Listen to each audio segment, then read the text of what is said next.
So, this is the staircase up to the hotel. Well, now down from the hotel.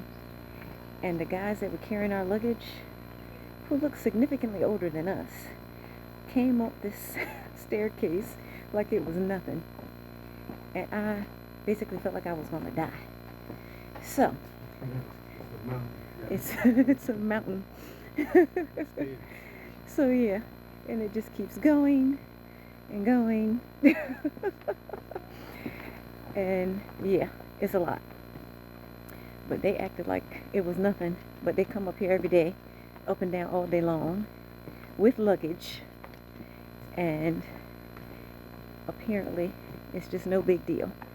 But you got to come up the mountain to get the good view. So obviously we had to get up here. And I really wonder how they get all the supplies and things up here, because I've seen donkeys in the area, so at some point they probably do use donkeys, because I know they're not carrying all this stuff up by hand every time, because that would just be too much. But yeah, notice how we're still walking down the stairs. And those were the two guys that brought the luggage up, and now they're about to bring the luggage back down.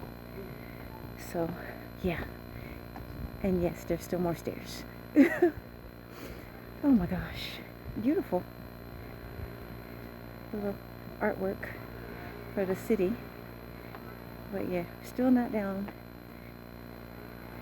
going down all these friggin' stairs, and they're kind of big stairs, as you notice. I'm not walking very quickly down them. It is not a simple task going up and down these stairs. So once you get up there, you are not going to come back down. So we had dinner at the hotel once we made it in, and breakfast at the hotel this morning, because yeah, this is not something that I can imagine doing multiple times a day. Yeah, a little rest spot, but it's too close to the bottom to even really matter at this point. Lord have mercy. Coming down is not as bad as going up, but it's still a lot. And there's the bottom, finally. Whew, my God.